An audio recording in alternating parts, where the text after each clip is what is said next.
ಲೋಕಾಕಾಶ ಭಾಗ 16 ಸಮಸ್ತ ಕೇವಲಿಗಳಿಗೆ ಜಯವಾಗಲಿ, ಸಮಸ್ತ ನನ್ನ ಗುರುಗಳಿಗೆ ಜಯವಾಗಲಿ. ಬರೆದಿರುವುದನ್ನು ನೋಡಿಕೊಳ್ಳಿರಿ, ನಾನು ಹೇಳುತ್ತಾ ಹೋಗುತ್ತೇನೆ. ಮತ್ತು ನೀವು ಕೂಡ ನಿಮ್ಮ ಪುಸ್ತಕಗಳಲ್ಲಿ ಅದನ್ನು ಬರ್ಕೊಂಡು ಎಷ್ಟಾಗುತ್ತೆ ಅಷ್ಟು ಕಂಠಪಾಠ ಮಾಡಿದರೆ ಭಾಳ ಒಳ್ಳೆಯದು. ಮುಂದೆ ಪ್ರಶ್ನೋತ್ತರಕ್ಕೆ ಭಾಳ ಅನುಕೂಲ ಆಗ್ತದೆ ಅದು. ಹಾಗಾಗಿ ವಿದ್ಯಾಧರರ ಈ ಶ್ರೇಷ್ಠ ನಗರಗಳು ಅನಾದಿ ನಿಧನ.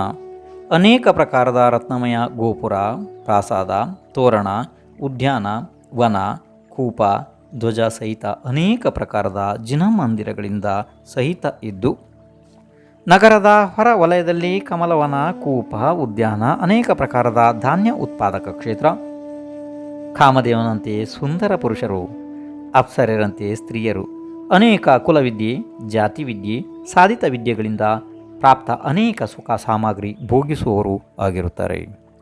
ವಿದ್ಯಾಧರರ ಶ್ರೇಣಿಗಳಿಂದ 10 ಯೋಜನ ಮೇಲೆ ಪರ್ವತದ 2 ಪಾರ್ಶ್ವಭಾಗಗಳಲ್ಲಿ 10 ಯೋಜನ ವಿಸ್ತಾರದ ಅಭಿಯೋಗ್ಯ ದೇವತೆಗಳ ಶ್ರೇಣಿ ಇದೆ. ಅಲ್ಲಿಂದ 5 ಯೋಜನ ಮೇಲೆ ವೈತಾಡ್ಯ ಪರ್ವತ ಶಿಖರ ಇದೆ. ಸಿದ್ಧಕೂಟ, ಭರತಕೂಟ, ಖಂಡಪ್ರಪಾತ, ಮಣಿಭದ್ರ, ವಿಜಯಹರದ ಕುಮಾರ, ಪೂರ್ಣಭದ್ರ, ತಿಮಿಶ್ರಗ್ರಹ, ವೈಶ್ರವಣ ಇವೆಲ್ಲ ಕೂಟಗಳು ಇವೆ. ಇಲ್ಲಿ ಜಿನಭವನ ಇದೆ. ಈಗ ನಡೆಯುತ್ತಿರುವ ವಿಷಯ ವಿಜಯಹರದ ಪರ್ವತ ಅಥವಾ ರಜತ ಪರ್ವತದಲ್ಲಿ 50 ಯೋಜನ ಉದ್ದ, 8 ಯೋಜನ ಎತ್ತರ, 12 ಯೋಜನ ವಿಸ್ತಾರದಿಂದ ಯುಕ್ತ 2 ಗುಹೆಗಳು ಇವೆ. ಪೂರ್ವದಲ್ಲಿ ತಿಮಿಶ್ರ, ಪಶ್ಚಿಮದಲ್ಲಿ ಖಂಡಪ್ರಪಾತ. ಇವು ವಜ್ರಮಯ ಬಾಗಿಲುಗಳಿಂದ ಯುಕ್ತ ಅನಾದಿ ನಿಧನ ಇವೆ. ಪ್ರತ್ಯೇಕ ಬಾಗಿಲು 6 ಯೋಜನ ವಿಸ್ತೀರ್ಣ, 8 ಯೋಜನ ಎತ್ತರ ಇವೆ. ಇನ್ನು ಮುಂದಿನ ವಿಷಯ, ಹಿಮವಾನ ಪರ್ವತದ ಮಧ್ಯದಲ್ಲಿ ಪೂರ್ವ ಪಶ್ಚಿಮ ಉದ್ದ, 500 ಯೋಜನ ಅಗಲ ವಿಸ್ತಾರ ಮತ್ತು 1000 ಯೋಜನ ಉದ್ದ ಪದ್ಮ ಸರೋವರ ಇದೆ. ಇದರ ಪೂರ್ವ ದಿಕ್ಕಿನಿಂದ ಗಂಗಾ ನದಿ ಹೊರಡುತ್ತದೆ. ಉದ್ಗಮ ಸ್ಥಾನದಲ್ಲಿ ಇದರ ವಿಸ್ತಾರ 6 ಯೋಜನ ಮತ್ತು 1 ಕೋಶ, ಎತ್ತರ ಅರ್ಧ ಕೋಶ ಇದೆ. ಇದೇ ಸ್ಥಳದಲ್ಲಿ ದಿವ್ಯ ತೋರಣ ಇದೆ. ಅಲ್ಲಿ ಜಿನ ಪ್ರತಿಮೆಗಳು ಇವೆ. ದಿಕ್ಕನ್ಯ ದೇವಿಯರ ವಾಸಸ್ಥಾನ ಇದೆ ಅಲ್ಲಿ. ಮತ್ತು ಗಂಗಾ ನದಿ ಪದ್ಮ ಸರೋವರದಿಂದ 500 ಯೋಜನ ಮುಂದೆ ಹೋಗಿ ದಕ್ಷಿಣಕ್ಕೆ ತಿರುಗುತ್ತದೆ. ಮುಂದೆ ವೃಷಭಾಕಾರ ಮಣಿಮಯ ಕೂಟದ ಮುಖ ಪ್ರವೇಶ ಮಾಡಿ 10 ಯೋಜನ ವಿಸ್ತಾರದಿಂದ ಬೀಳುತ್ತಾ ಇರುತ್ತದೆ. ಅಲ್ಲಿ ಜಿನ ಪ್ರತಿಮೆ ವಿರಾಜಮಾನ ಇದೆ. ಅಭಿಷೇಕದ ಭಾವನೆಯಿಂದ ತಾನು ಬೀಳುವಂತೆ ಕಾಣುತ್ತದೆ. ಕುಂಡದ ದಕ್ಷಿಣ ದ್ವಾರದಿಂದ ಹೊರಟು ವಿಜಯಾರ್ಧ ಪರ್ವತದ ಗುಹೆಯನ್ನು ಪ್ರವೇಶ ಮಾಡುತ್ತದೆ. ರೂಪಾಚಲ ಗುಹೆ ಪ್ರವೇಶಿಸುವಾಗ 8 ಯೋಜನ ವಿಸ್ತಾರ ಆಗುತ್ತದೆ. ಗುಹೆ ಒಳಗೆ 25 ಯೋಜನ ಮುಂದೆ ಹೋದಾಗ ಉನ್ಮಗ್ನ ಮತ್ತು ನಿಮಗ್ನ ಈ 2 ನದಿಗಳು ಪೂರ್ವ ಪಶ್ಚಿಮದಿಂದ ಆಗಮಿಸಿ ಬಂದು ಸೇರುತ್ತವೆ. ಅಲ್ಲಿಗೆ 50 ಯೋಜನ ಮುಂದೆ ಹೋಗಿ ಪರ್ವತದ ಗುಹೆಯ ದಕ್ಷಿಣ ದ್ವಾರದಿಂದ ಹೊರಬರುತ್ತದೆ ನದಿ. ದಕ್ಷಿಣ ಭರತ ಕ್ಷೇತ್ರದಲ್ಲಿ ಮುಂದುವರಿಯುತ್ತಾ ಪೂರ್ವಕ್ಕೆ ತಿರುಗಿ 14,000 ಪರಿವಾರ ನದಿಗಳೊಂದಿಗೆ ಕೂಡಿಕೊಂಡು ಮಗಧ ತೀರ್ಥದ ಹತ್ತಿರ ಲವಣ ಸಮುದ್ರವನ್ನು ಪ್ರವೇಶ ಮಾಡುತ್ತದೆ. ಈಗ ಅಂದರೆ ಪ್ರವೇಶ ಮಾಡುವ ಪ್ರದೇಶದಲ್ಲಿ ಈಗ ನದಿಯ ವಿಸ್ತಾರ 62 ಯೋಜನ 2 ಕೋಶ ಮತ್ತು ಆಳ 5 ಕೋಶ ಆಗುತ್ತದೆ. ಪದ್ಮ ಸರೋವರದ ಪಶ್ಚಿಮ ದ್ವಾರದಿಂದ ಸಿಂಧೂ ನದಿ ಹೊರಟು ಮುಂದೆ ಸಿಂಧೂ ಕೂಟಕ್ಕೆ ಹೋಗಿ ಇನ್ನು ಮುಂದೆ ವಿಜಯಾರ್ಧ ಪರ್ವತದೊಳಗೆ ನುಗ್ಗಿ ಮುಂದೆ ನಡೆದು ಪಶ್ಚಿಮದ ಪ್ರಭಾಸ ತೀರ್ಥದ ಹತ್ತಿರ ಲವಣ ಸಮುದ್ರವನ್ನು ಪ್ರವೇಶ ಮಾಡುತ್ತದೆ. ಉಳಿದ ಎಲ್ಲ ವರ್ಣನೆಗಳು ಗಂಗಾ ನದಿಯಂತೆಯೇ ಈ ಸಿಂಧೂ ನದಿದು ಕೂಡ ತಿಳಿಯಬೇಕು. ಗಂಗಾ ಸಿಂಧೂ ನದಿ ಮತ್ತು ವಿಜಯಾರ್ಧ ಪರ್ವತದ ಕಾರಣದಿಂದ ಭರತ ಕ್ಷೇತ್ರದ 6 ಖಂಡಗಳು ಆದವು. ಅದರ ವಿಭಾಗಗಳನ್ನು ಈಗ ಹೇಳಲಾಗುತ್ತದೆ. ಉತ್ತರ ಮತ್ತು ದಕ್ಷಿಣ ಭರತ ಕ್ಷೇತ್ರಗಳಲ್ಲಿ ಪ್ರತ್ಯೇಕದ 3 ಖಂಡ ಆದವು. ಇದರಲ್ಲಿ ದಕ್ಷಿಣ ಭರತದ 3 ಖಂಡಗಳಲ್ಲಿ ಮಧ್ಯದ್ದು ಆರ್ಯಖಂಡ ಇದೆ. ಶೇಷ ಉಳಿದ 5 ಖಂಡಗಳು ಮ್ಲೇಚ್ಛ ಖಂಡಗಳು ಇವೆ. ಉತ್ತರ ಭಾರತದ 3 ಖಂಡಗಳಲ್ಲಿ ಮಧ್ಯಮ ಖಂಡದ ಬಹುಮಧ್ಯ ಭಾಗದಲ್ಲಿ ಚಕ್ರವರ್ತಿಗಳ ಮಾನವನ್ನು ಮರ್ದನ ಮಾಡುವ ನಾನಾ ಚಕ್ರವರ್ತಿಗಳ ಹೆಸರಿನಿಂದ ವ್ಯಾಪ್ತ ಮತ್ತು ಮೂಲ ಮಧ್ಯ ಮೇಲೆ ರತ್ನಗಳಿಂದ ನಿರ್ಮಿತ ಋಷಭಗಿರಿ ಪರ್ವತ ಇದೆ. ಈ ಪರ್ವತವು 100 ಯೋಜನ ಎತ್ತರ, 25 ಯೋಜನ ಅಡಿಪಾಯ, ಮೂಲದಲ್ಲಿ 100 ಯೋಜನ, ಮಧ್ಯ 75 ಯೋಜನ, ಮೇಲೆ 25 ಯೋಜನ ಇದೆ. ಇದರ ಮೇಲೆ ಜಿನಭವನಗಳು ಇವೆ. ಇಲ್ಲಿ ಚಕ್ರವರ್ತಿಗಳು ತಮ್ಮ ಪ್ರಶಸ್ತಿಯನ್ನು ಬರೆಸುತ್ತಾರೆ. ಶಾಸ್ತ್ರದಲ್ಲಿ ಆಚಾರ್ಯ ಶ್ರೀಯವರು ಈ ರೀತಿ ಬರೆದಿದ್ದಾರೆ.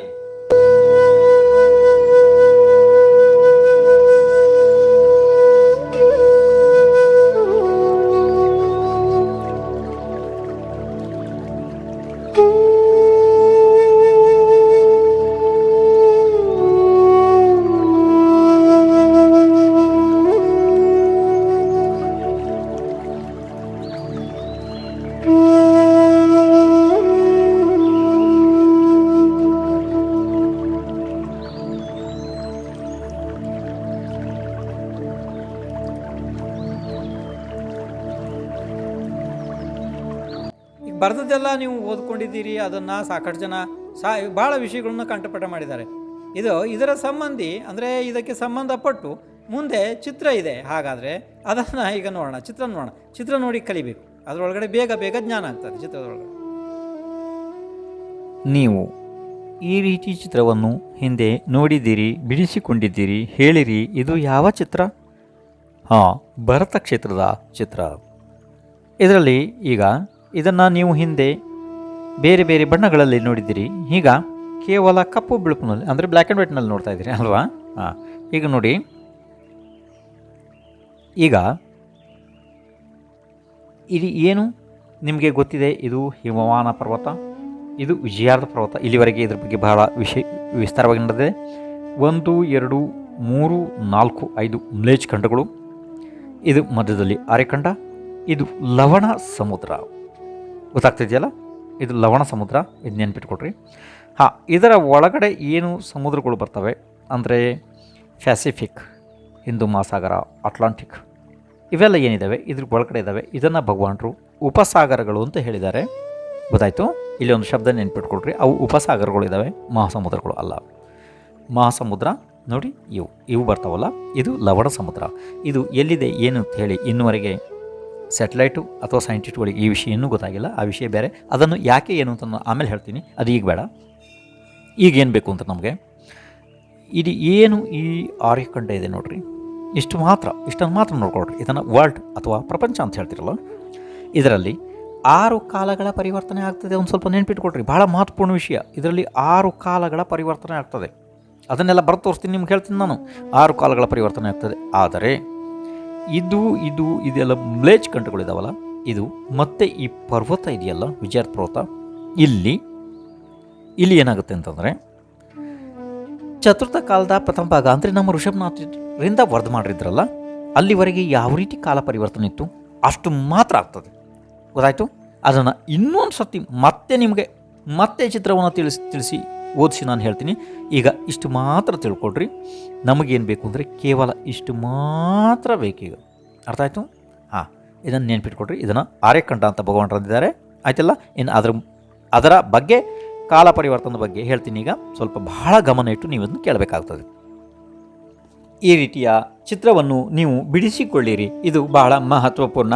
ಈ ರೀತಿ ನೀವು ಬಿಡಿಸಲೇಬೇಕು ಚಿತ್ರ, ಇಲ್ಲಾಂದರೆ ಮುಂದೆ ಕಲಿಸ್ಲಿಕ್ಕೆ ಆಗೋದೇ ಇಲ್ಲ ನನಗೆ. ಇದನ್ನು ಸ್ವಚ್ಛವಾಗಿ ನೋಡ್ಕೊಳ್ರಿ. ಈ ರೀತಿ ಚಿತ್ರವನ್ನು ಬಿಡಿಸ್ರಿ.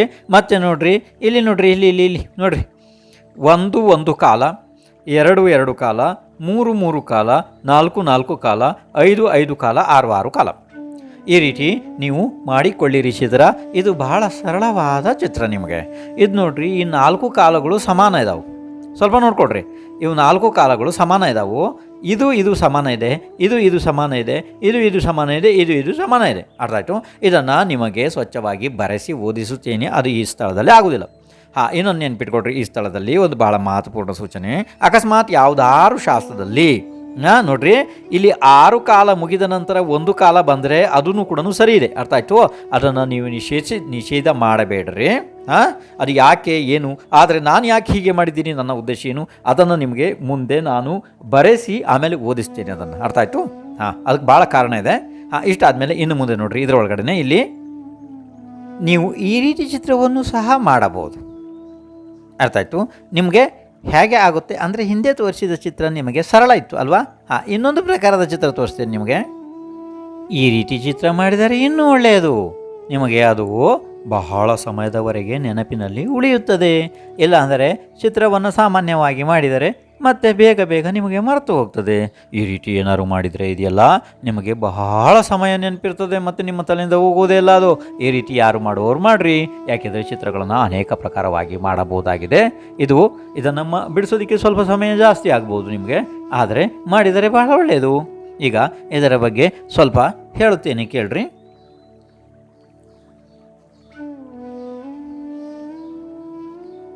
ನೋಡಿರಿ, ಇದು ಒಂದಿದೆಯಲ್ಲ, ಇದು ಸುಷ್ಮಾ ಕಾಲ, ಉತ್ತಮ ಭೋಗಭೂಮಿ.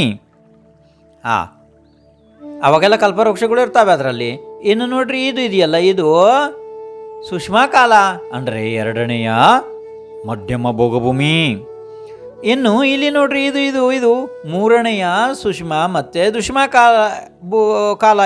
ಇದು ಜಗನ್ಯ ಭೋಗಭೂಮಿ. ಇನ್ನು ಇಲ್ಲಿಂದ ಇಲ್ಲಿಗೆ ಇದು 4ನೇ ಕಾಲ ಪ್ರಾರಂಭ ಆಯಿತು ನೋಡ್ರಿ, ಇದು ಕರ್ಮಭೂಮಿ. ಮತ್ತು ಇದರಲ್ಲಿ ಈ ತೀರ್ಥಂಕರು ಚಕ್ರವರ್ತಿಗಳು ಎಲ್ಲ ಈ ಕಾಲದಲ್ಲೇ ಆಗುವುದು ಎಲ್ಲನ. ಇನ್ನು ಅದಾದಮೇಲೆ ಇದು 5ನೇ ಕಾಲ ಅಂದರೆ ಪಂಚಮ ಕಾಲ. ಇದರ ಹೆಸರು ಏನು ಹೇಳ್ರಿ, 4ನೇ ಕಾಲದ ಹೆಸರು ಏನು ಹೇಳಿ. 4ನೇ ಕಾಲದ್ದು ಸುಷ್ಮಾ. ಆಮೇಲೆ 5ನೇ ಕಾಲ ಅಂದರೆ ಇದು ದುಷ್ಮಾ ಕಾಲ. 5ನೇ ಕಾಲ ಅಂದರೆ ಈಗ ನಡೀತಿದೆಯಲ್ಲ, ಅದು 5ನೇ ಕಾಲ. ಇನ್ನು 6ನೇ ಕಾಲ ಬರ್ತದೆ ನೋಡ್ರಿ, 6ನೇ ಕಾಲ ಅದು ದುಷ್ಮಾ. ಅದಾದ ನಂತರ ಇಲ್ಲಿ ಪ್ರಳಯ ಆಗ್ತದೆ 49 ದಿವಸದ್ದು. ಈ ಜಾಗದಲ್ಲಿ ನೋಡಿ 49 ದಿವಸದ ಪ್ರಳಯ ಇದೆ. ಅದನ್ನೆಲ್ಲ ನಿಮಗೆ ವಿಸ್ತಾರವಾಗಿ ಬರ್ಸಿ ಹೇಳ್ತೀನಿ, ಈಗ ಇಷ್ಟೇ ಕೇಳ್ತಾ ಹೋಗ್ರಿ ಸಾಕು. ಇದು ಪ್ರಳಯದು. ಇದು ಎಲ್ಲಿ ರೇಖೆ ಇದೆಯಲ್ಲ, ಇದು 49 ದಿವಸದ ಪ್ರಳಯ. ಇದಾದ ಮೇಲೆ ಮತ್ತೆ ಯಾವ ಕಾಲ ಬರ್ತದೆ, ಅದರ ಪಕ್ಕದಲ್ಲಿ ಬರ್ತದೆ ಮತ್ತೆ ದುಷ್ಮಾನೇ ಬರ್ತದೆ. ಇಲ್ಲಿ ದುಷ್ಮಾ ಇದೆಯಲ್ಲ, ದುಷ್ಮಾ ಇದೆಯಲ್ಲ, ಇದು ದುಷ್ಮಾ ಮತ್ತೆ ದುಷ್ಮಾನೇ ಬರುತ್ತದೆ. ಅದು ಮುಗಿದ ಮೇಲೆ ಮತ್ತೆ ಪಂಚಮ ಕಾಲ ಬರ್ತದೆ, ಅಂದರೆ ದುಷ್ಮ ಕಾಲ ಬರ್ತದೆ. ಮತ್ತೆ ಚತುರ್ಥ ಕಾಲ ಅಂದರೆ ಹೇಗೆ ತೀರ್ಥಂಕರ ಕಾಲ ಇಲ್ಲಿತ್ತಲ್ಲ, ಅದೇ ರೀತಿ ಕಾಲ ಬರ್ತದೆ. ಮತ್ತೆ ಈ ಭಾಗದಲ್ಲಿ ಪ್ರಥಮ ಭಾಗದಲ್ಲಿ ಇಲ್ಲಿ ಮತ್ತೆ ತೀರ್ಥಂಕರ್ ಬರ್ತಾರೆ. ಇಲ್ಲಿಂದ ಇಲ್ಲಿ ತನಕ ಮತ್ತೆ 24 ತೀರ್ಥಂಕರ ಆಗ್ತಾರೆ, ಚಕ್ರವರ್ತಿಗಳು ಎಲ್ಲರೂ ಆಗ್ತಾರೆ. ಗೊತ್ತಾಯ್ತು, ಇದು ಚತುರ್ಥ ಕಾಲ. ಮತ್ತೆ 3ನೇ ಕಾಲ ಮತ್ತು ಬಂತು ನೋಡ್ರಿ, ಹೀಗೆ ಅದು ಜಗನ್ಯ ಭೋಗಭೂಮಿ ಬಂತು. ಮತ್ತೆ ಮಧ್ಯಮ ಭೋಗಭೂಮಿ ಬಂತು. ಮತ್ತೆ ಉತ್ಕೃಷ್ಟ ಅಂದರೆ ಉತ್ತಮ ಭೋಗಭೂಮಿ ಬಂತು. ಮತ್ತೆ ಉತ್ತಮ ಭೋಗಭೂಮಿ. ಗೊತ್ತಾಯ್ತಲ್ಲ, ಈ ರೀತಿ ಚಕ್ರ ರೀತಿ. ಯಾವ ರೀತಿ ವಾಹನಗಳಲ್ಲಿ ಚಕ್ರ ಇದೆ ನೋಡ್ರಿ, ಚಕ್ರ ತಿರುಗ್ತದಲ್ಲ, ಕುಂಬಾರನ ಚಕ್ರ ತಿರುಗ್ತದೆ, ಗೊತ್ತಿದೆಯಲ್ಲ, ಆ ರೀತಿ ಈ ಕಾಲಚಕ್ರ ಕೂಡವನ್ನು ನೀವು ತಿಳಿಬೇಕು. ಅದಕ್ಕೋಸ್ಕರ ಅದನ್ನು ಗೋಲಾಕಾರ ಮಾಡಿ ತಿಳಿಸಲಾಗುತ್ತದೆ. ಈಗ ನಾವು ಯಾವ ಕಾಲದಲ್ಲಿ ಇದ್ದೀವಪ್ಪ, ಎಲ್ಲಿದ್ದೀವಿ ನಾವು, ಇದರಲ್ಲಿ ಇದ್ದೀವಿ ನೋಡಿ, ಇಲ್ಲಿದ್ದೀವಿ ಇದರಲ್ಲಿ ಎಷ್ಟು ವರ್ಷ ಆಯ್ತು ನಮಗೀಗ, 2550 ವರ್ಷ ಹತ್ರ ಆಗ್ತಾ ಬಂತು ಇದರಲ್ಲಿ. ಇನ್ನು ಇದು ಎಷ್ಟು ನಡೀತದೆ, 18,500 ವರ್ಷ ತನಕ ನಡೀತದೆ. ಮತ್ತು ಇದು 21,000 ವರ್ಷ ನಡೀತದೆ. ಮತ್ತೆ ಪ್ರಳಯ ಆಗ್ತದೆ. ಮತ್ತು ಇದು 21,000 ವರ್ಷ ನಡೀತದೆ, ಇದು 21,000 ವರ್ಷ. ಇದನ್ನೆಲ್ಲ ನಿಮಗೆ ಬರೆದು ಕಲಿಸ್ತೇನೆ. ಹಾಗೆ ಹೇಳಿದ್ರೆ ನಿಮ್ಮ ನೆನಪಿನಲ್ಲಿ ಉಳಿಯೋದಿಲ್ಲ, ನಿಮಗೆ ಮರೆತು ಹೋಗ್ತದೆ ಅಲ್ವಾ. ಈಗ ಹಾಗಾದರೆ ಈ ಚಿತ್ರ ಸಾಕು, ಚಿತ್ರದ ವಿಷಯ ಸಾಕು. ಈಗ ಹಾಗಾದರೆ ನಿಮಗೆ ಬರೆದದ್ದನ್ನು ಬರೆಸಿ ಕಲಿಸುತ್ತೇನೆ. ನಾನೀಗ ಬರೆದು ಹೇಳುತ್ತೇನೆ ಅಲ್ವಾ, ಅದನ್ನು ನೀವು ಕೂಡ ಬರೆದುಕೊಳ್ಳಿರಿ. ಅದಾದ ನಂತರ ನಿಮಗೆ ಮತ್ತೊಂದು ಸಲ ಈ ಚಿತ್ರವನ್ನು ತೋರಿಸಿ ಅದರ ಬಗ್ಗೆ ಕೇವಲ ಅರ್ಧ ನಿಮಿಷದೊಳಗಡೆ ಹೇಳಿಬಿಡ್ತೀನಿ ಅಲ್ವಾ. ಹಾಗಿದ್ರೆ ಈಗ ಅದನ್ನು ಬರೆದದ್ದನ್ನು ನೋಡ್ತೀರಿ. ಆದರೆ ಇಲ್ಲಿ ಪರಿಚಯ ಆಗಬೇಕು ನಿಮಗೆ. ಇದರ ಪರಿಚಯ ಆಗದೆ ಕೇವಲ ಬರೆದದ್ದನ್ನು ನೋಡಿ ಏನು ಉಪಯೋಗ ಇದೆ? ಅದು ಬರೆದದ್ದು ಹೇಳಿದ್ದು ಅದು ಏನು ಉಪಯೋಗ ಇದೆ?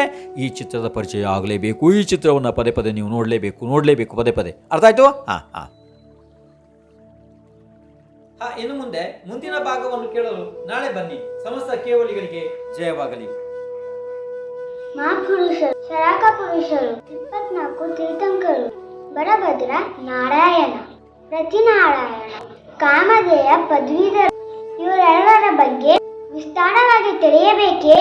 ಹಾಗಿದ್ದರೆ 108 Vidyabhushan Muniraj Jainism YouTube channel subscribe